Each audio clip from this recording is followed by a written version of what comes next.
for you.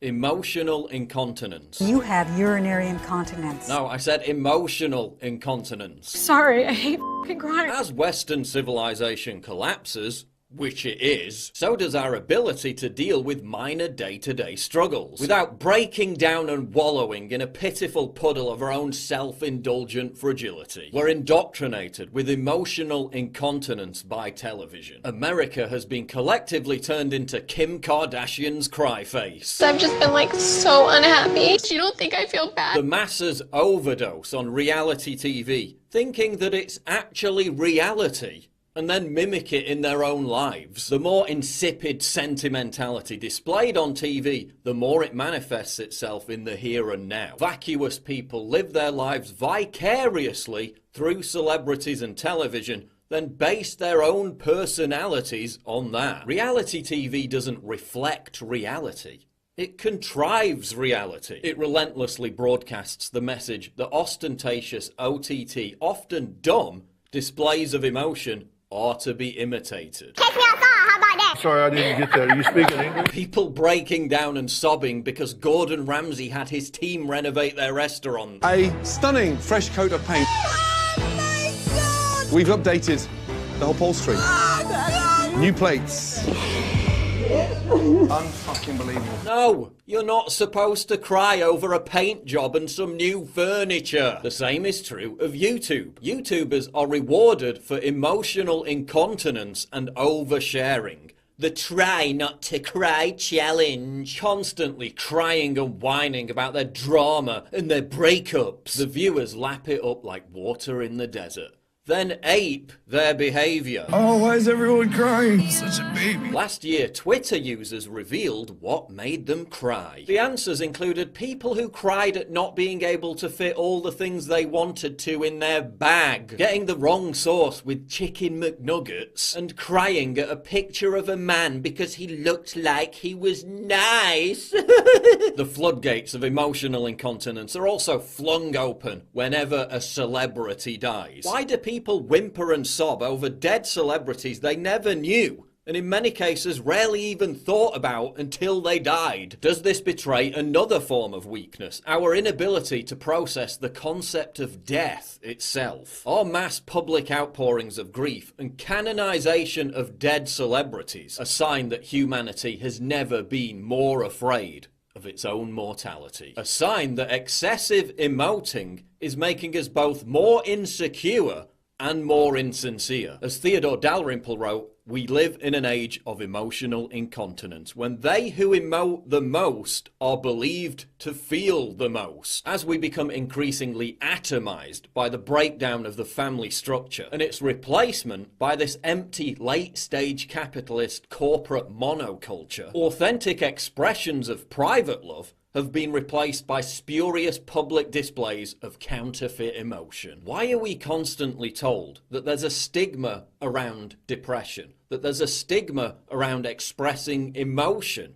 There isn't. The opposite is true. It's constantly drilled into us that depression is normal and that emotional incontinence and oversharing is to be encouraged. You can barely go 2 minutes without seeing someone drone on about how depressed they are on Facebook or Twitter or YouTube. This has two consequences. It trivializes actual depression and it incentivizes weak-mindedness. And I'm not saying you should never cry or express emotion, especially people who have experienced real trauma and have PTSD like injured war veterans or female rape victims. But please, save it for something that actually deserves that response. Otherwise, you cheapen the entire range of human emotion. You limit the human capacity, when it's necessary, to deal with actual grief and suffering. Our ancestors lived through the Great Depression, famine, war, poverty. They didn't get morose over someone not replying to their WhatsApp message within 10 minutes.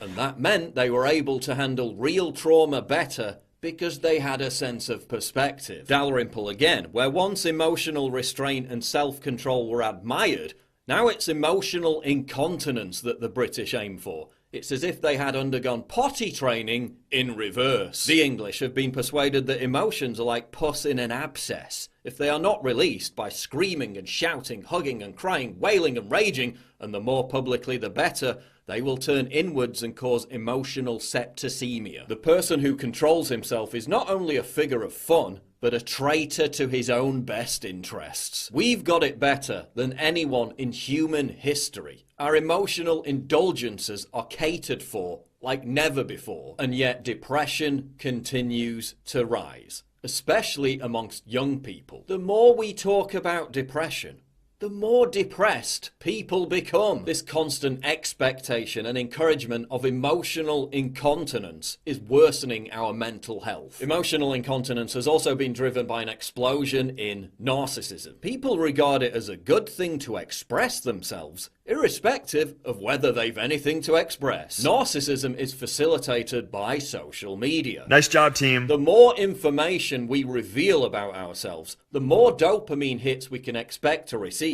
from likes, shares, and comments. Yet we can never seem to compete with that one friend whose Instagram feed just seems like they're having that bit more fun, which in turn makes us more depressed. Society's endorsement of emotional incontinence is training us to behave like we have a mental disorder. Seriously, it's a mental disorder. Pseudo-bulbar effect.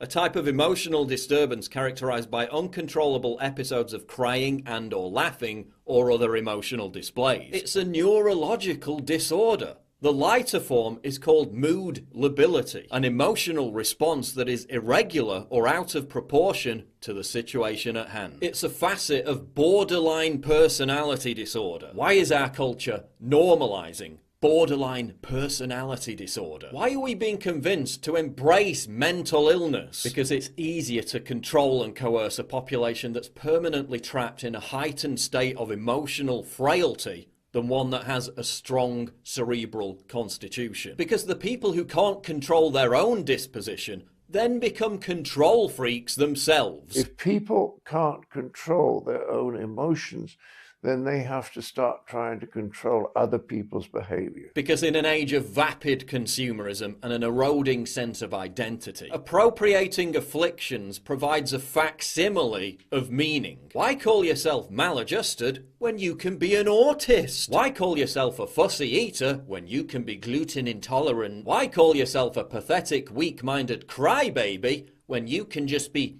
comfortable with externalizing your emotions?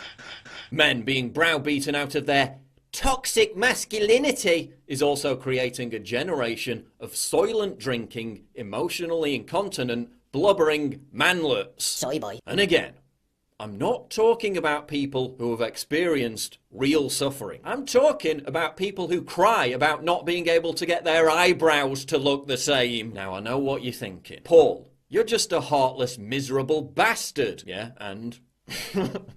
I simply am not there. Actually, no. I'm a stoic. I'm not making all this stuff up off the top of my head. I'm not regurgitating some stereotypical stiff upper lip basic bitchery. This is called Stoicism, a branch of philosophy that stretches back to the 3rd century BC. Stoicism is the antidote to emotional incontinence. Stoicism is a realistic alternative to nihilism, and I'll devote an entire video to it in the near future. Look, if we've reached the point where people are bringing emotional support pigs onto airplanes because they're so wretchedly uncomfortable with their own emotions they can't get through a 3-hour flight, maybe time to ask if our society is overly emotional.